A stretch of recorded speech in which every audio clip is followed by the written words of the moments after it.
नमस्कार, new news की खास पेशकश प्रकृति का कहर में आपका स्वागत है। आज हम बात कर रहे हैं किसानों की, प्रकृति द्वारा ढाए गए कहर की। कुदरत ने इस कदर कहर ढाया है कि किसान त्राही त्राही कर रहे हैं। जी हाँ, शुक्रवार को राजधानी दिल्ली के साथ पूरे उत्तर भारत के कई हिस्सों में जमकर बारिश और ओलावृष्टि हुई। ये नजारा बुलंदशहर पर कहर बरपाता नजर आया। कई इलाकों में भारी वृष्टि से गेहूं, सरसों समेत कई फसलें तबाह हो गईं, तो कहीं घर और पेड़ धराशायी होते नजर आए। गुरुवार रात देर शाम शुरू हुई ये बारिश दोपहर शुक्रवार को जाकर थमी और जनजीवन पूरी तरह से अस्त व्यस्त हो गया। लोग बिजली और पानी को तरस गए। लेकिन इस ओलावृष्टि के सबसे ज्यादा नुकसान किसी को हुआ तो वो थे किसान। शनिवार को जब आसमान साफ हुआ तो नियो टीम इन किसानों का दर्द बांटने, उनसे मिलने पहुंची और सभी के लोग चेहरे पर चिंता की लकीरें नजर आई। बीते शुक्रवार को आंधी तूफान का जो नजारा देखने को मिला वो सच में हैरान करने वाला था। इस भयंकर आंधी में फसलें बर्बाद हुई तो वहीं पेड़ उखड़ गए, कहीं घर गिरे तो कहीं सड़कें जाम हो गई। लोग इस तूफान में घर में दुबकने में ही भलाई समझ रहे थे। लेकिन वहीं भारत देश का महान किसान अपने अपने घरों से निकलकर खेतों की तरफ भागते रहे।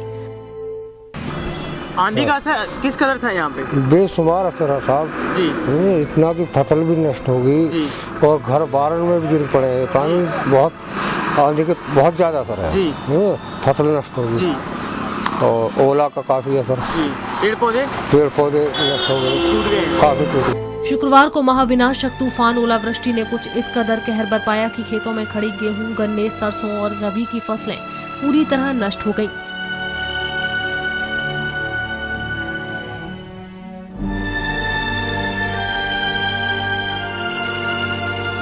विनाश का ये मंजर देख किसानों की आंखों से अपने आहत भरे आंसू निकल पड़े। गेहूं, बंगा जी, एक जी, हाँ, ये फसल है। तो क्या आप थोड़ा सा बता सकते हैं कि गेहूं की फसल में कितनी पानी की जरूरत होती है और ये जो बारिश हुई है ये उसके लिए कितना नुकसानदायक है? नुकसान है जी, पूरा नुकसान है। पूरा नुकसान जी। हाँ। और ये जो पत्थर गिरे हैं, ओलावृष्टि हुई, इससे क्या क्या नुकसान हुआ है? बिल्कुल एटक में टक्कर दी, पूरा सो गया है। हाँ। और गन्ने की फसल के लिए? गन्ने की फसल भी तोड़ दी है जी। किन किन फसलों के लिए नुकसानदायक है ये वृष्टि और ओलावृष्टि? ये 3 फसल है, बंगा, गेहूं और ईख जी। आपका क्या क्या नुकसान हुआ है इसमें? तीनों ही नुकसान हुए मेरे तो। अच्छा, और ये जो रबी की फसल होती है, गेहूं की जो फसल होती है, हाँ। ये कितना मायने रखती है आप लोगों के लिए कि अगर ये फसल मान लीजिए नहीं हो पाई? ये तो 2 फसल है, अपने बालकन को पालती है गेहूं की फसल जी। ये है जी। तो आखिर ये आंसू निकले भी क्यों नहीं? भारत के इन धरती पूतों के लिए तो खेती ही सब कुछ होती है। इसी से उनके परिवार चलते हैं। बच्चों की पढ़ाई लिखाई के साथ पूरे साल के लिए राशन पानी और खेती के खाद उर्वरक के लिए पैसे तो इसी खेती से आते हैं। खेतों के इस तबाह मंजर को देख आप अंदाजा खुद व खुद लगा लेंगे। इन खेतों में नष्ट हुई इन फसलों के बाद किसानों के दिल में क्या चल रहा होगा, उनके ऊपर क्या बीत रही होगी। बुलंदशहर के 4 तहसीलों के क्षेत्रों में ओलावृष्टि और तेज तूफान ने फसलों को बर्बाद कर दिया और किसान हताश होकर सिर्फ तबाही के इस मंजर को देखते रह गए। आखिर कर भी क्या सकते हैं, क्योंकि प्रकृति पर आखिर किसी का बस नहीं चलता।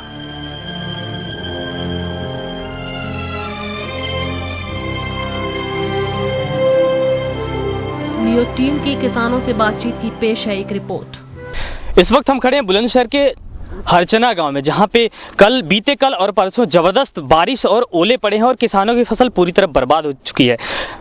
मौसम के और प्रकृति के इस कहर के बाद किसानों का क्या रुख है, किस तरह से वो अपना दर्द बयां कर रहे हैं, आइए सुनते हैं। हमारे साथ हरचना गांव के कुछ किसान भी खड़े हैं। दादा, आपका नाम? कदम से जी। तो ये ओलावृष्टि और जो बारिश हुई, इससे क्या क्या नुकसान हुआ है आपका? बंगा, गेहूं, ईख, तीनों यही चीज है जी। जी। ये रबी की फसल में सुना है पानी कम लगता है, तो ये बारिश क्या उन्हें खत्म कर सकती है या फिर सुधर जाएंगी, स्थिति सुधर जाएगी? खत्म कर रही है, वो बारिश चक्री पड़ी है जी। हाँ जी। और ये फसल आपके लिए कितने मायने रखती है? अगर ये फसल नहीं पैदा हुई तो आपके परिवार पे, आपके घर पे क्या असर पड़ेगा?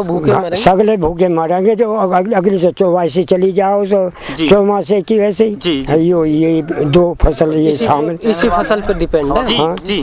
और ये फसल हमारी मर गई जी। और कल ये जो ओलावृष्टि हुई, कुछ बता सकते हैं कि किस कदर यहाँ पे किस?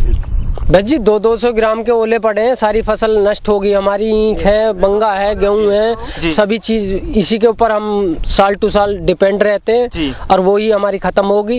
इसमें भी सरकार कुछ नहीं करेगी तो फिर किसान आदमी कहाँ रहेगा? 11 बजे तो देखा आपने, धरती पुत्र कहे जाने वाले किसानों का दर्द किस तरह झलक रहा है। इनके मासूम चेहरे ये बयां कर रहे हैं कि इनकी जो फसल थी वो नुकसान हुई तो इनका कितना बड़ा नुकसान हुआ है, और ये पूरे साल एक फसल की वजह से अपना साल गुजारते हैं, उन्हीं के माध्यम से इनकम होती है उनकी और पूरा परिवार का खर्चा चलता। अगर ये फसल पूरी तरह बर्बाद हो गई और प्रकृति का कहर इसी तरह लगातार बरपता रहा तो किसान एक दिन बेचारे घर से बेघर होने के लिए मजबूर हो जाएंगे।